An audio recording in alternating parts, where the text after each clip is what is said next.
Je suis vraiment, vraiment désolée du mal que ça va vous faire. Mais vous savez que c'est mieux pour moi. Voilà. Je suis arrivée à bout de ce que je peux supporter. Je vais pas faire de vidéo d'explication sur mon geste. Que de toute façon, ça changera rien du tout. Et on sait comment ça finit. En tous les cas, non, mais c'est ses problèmes perso, blablabla. Ouais, bien sûr. Alors certes, j'ai des problèmes perso à la base. D'énormes même. Mais je les ai bien gérés jusqu'à présent. Ce qui m'a fait sombrer, c'est vous, les collègues, la hiérarchie, l'absence totale de soutien, voire même le plaisir à m'enfoncer encore plus. Quant aux rares personnes qui m'ont soutenue, et surtout ma grand-mère. Je suis vraiment, vraiment désolée du mal que ça va vous faire. Mais vous savez que c'est mieux pour moi. Voilà. Je suis arrivée à bout de ce que je peux supporter.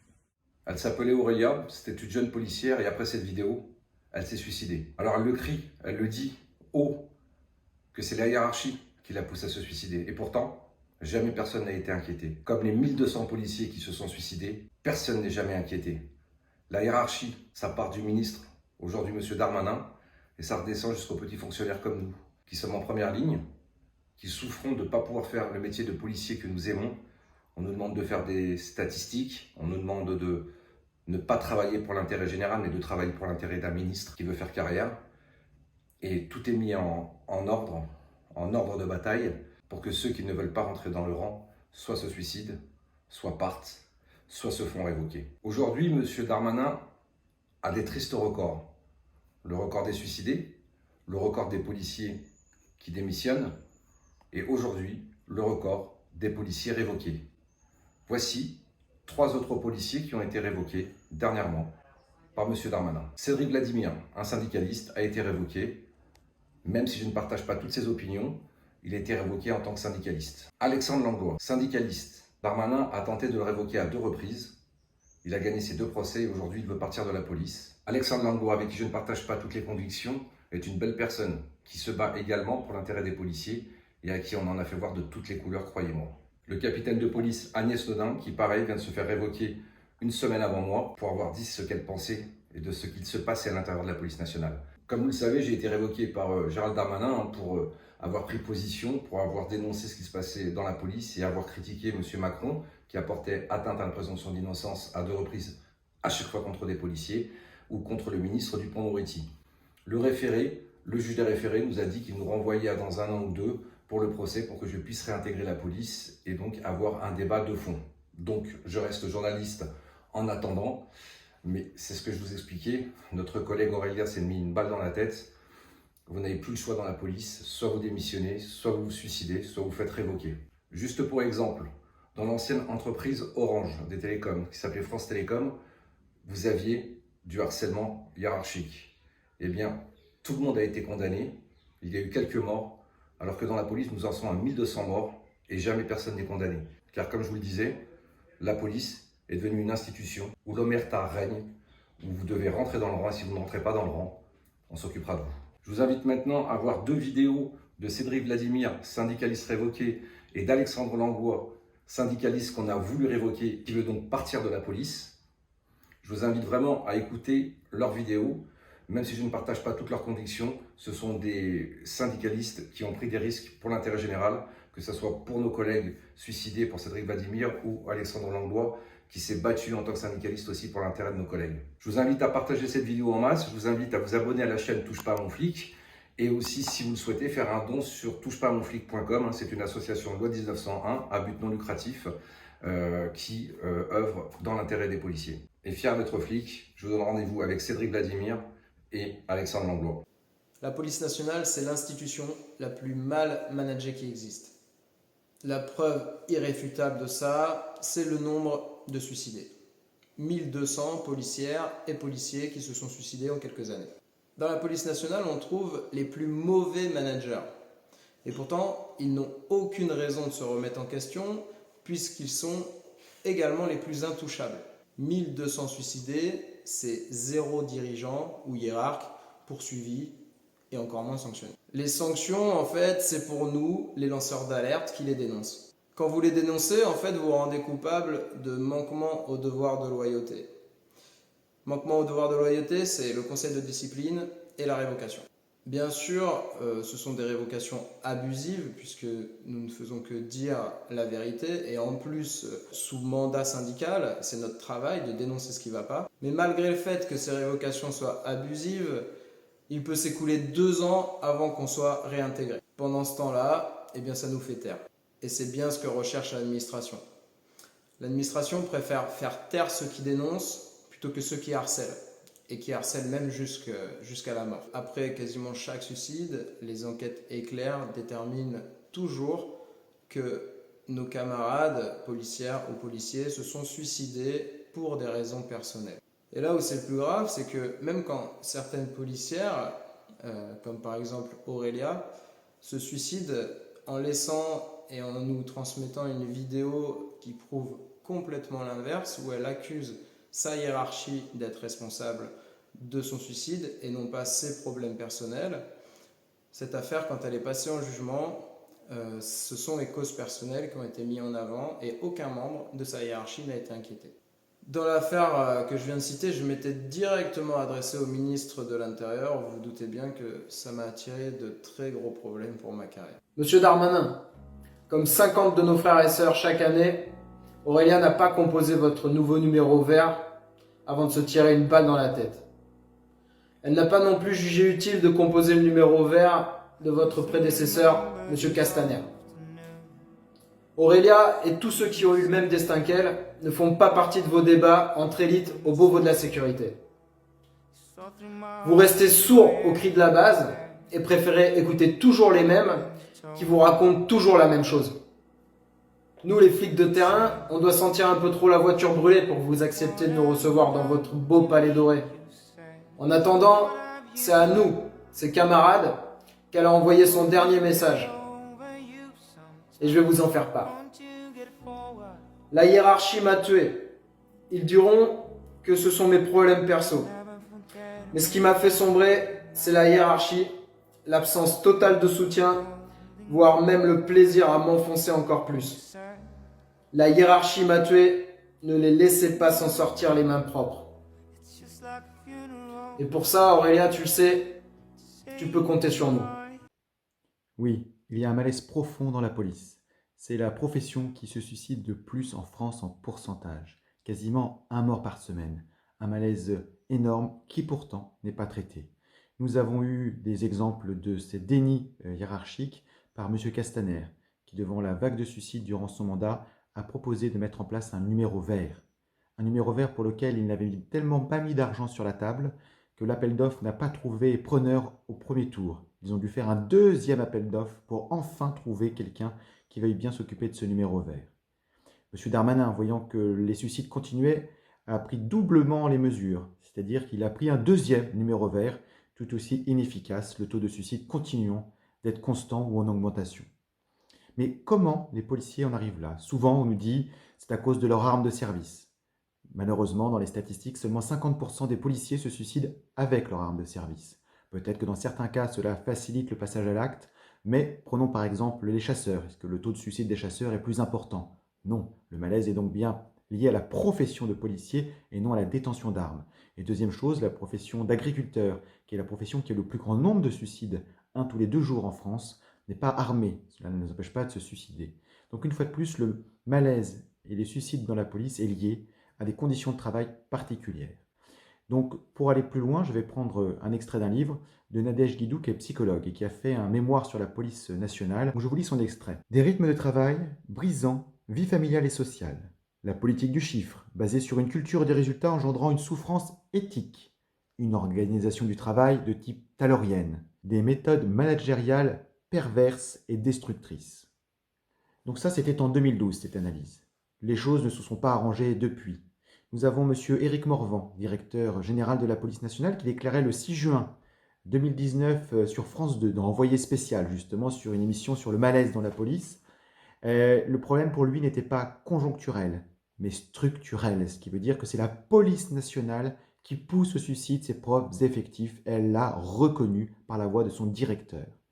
Celui-ci, d'ailleurs, avait essayé de mettre des choses en place. Il avait d'abord proposé une note de service, donnant l'ordre à ses chefs de service de faire preuve d'empathie quand on est rendu à donner des ordres de faire preuve d'empathie, c'est que le malaise est grave et il y a un déni, une déconnexion complète, une gestion administrative de sentiments humains et de savoir-vivre. Ce qui est impossible, ça n'a pas marché. La deuxième chose qu'il a fait, il a proposé de faire des barbecues conviviaux par note de service également. Les policiers avaient besoin de temps pour se reposer chez eux.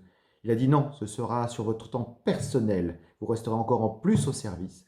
Je m'occupe juste de payer la nourriture. Alors que finalement, les policiers étaient tout à fait capables de s'organiser pour des déjeuners de service, mais tout cela a été déstructuré au fur et à mesure du temps, cassant la cohésion parce que l'administration ne veut pas de cohésion parmi les effectifs. Cela est insupportable.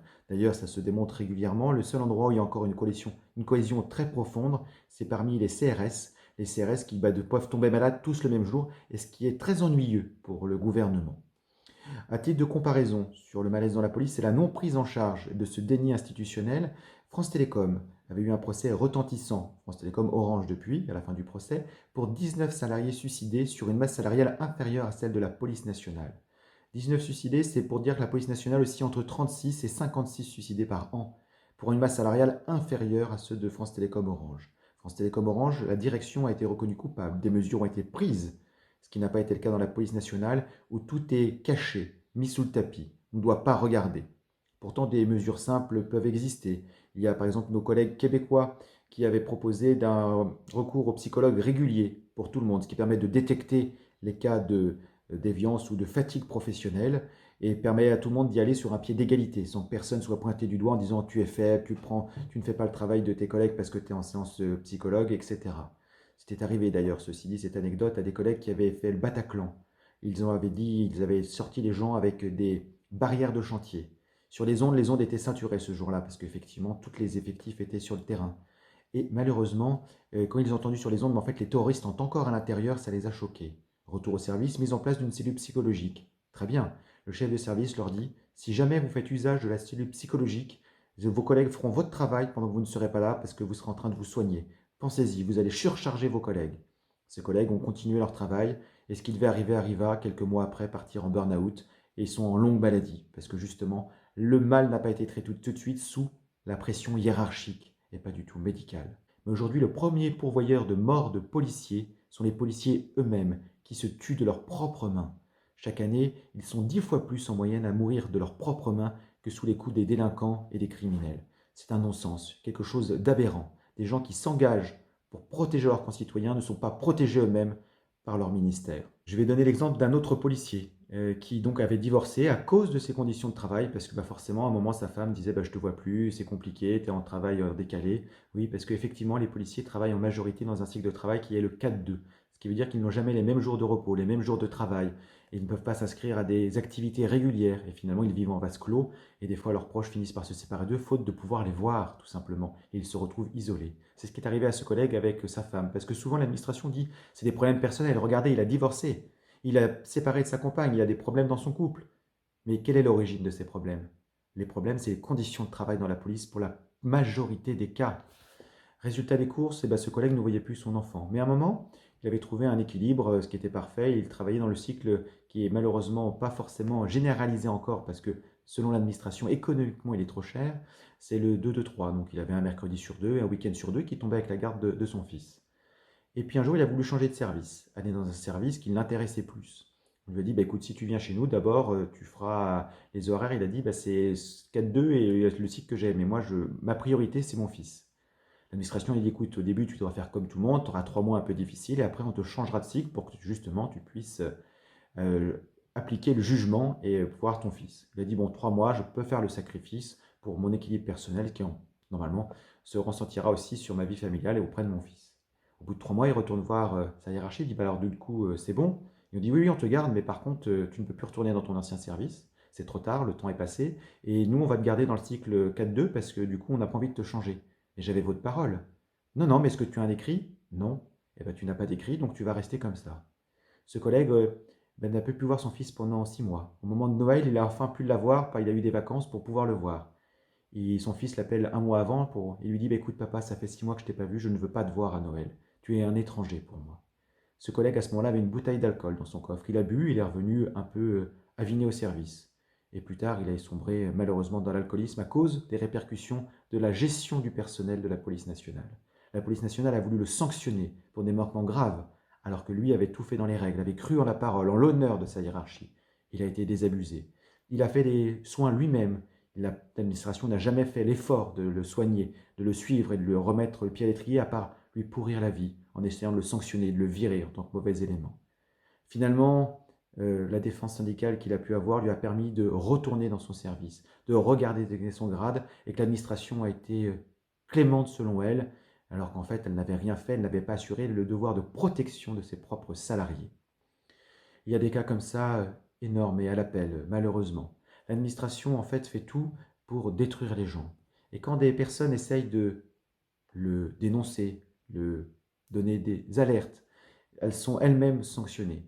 Je sais qu'à titre personnel, je m'étais battu pour plusieurs choses, ce qui m'avait valu un conseil de discipline et une tentative de révocation pour laquelle je suis encore en procès avec l'administration, savoir si oui ou non j'aurais ma rupture conventionnelle, que j'avais demandé précédemment aux sanctions. Et l'administration, pour que je sois un exemple, n'a pas voulu accéder à ma demande de partir de l'administration, mais a voulu me virer selon le bon plaisir du prince, que pour le moment l'administration a perdu au tribunal. Donc M. Darmanin a été désavoué 2 fois par le tribunal administratif et 1 fois par le Conseil d'État. Donc quelles sont les foudres de l'administration qui me sont tombées dessus? Pourquoi?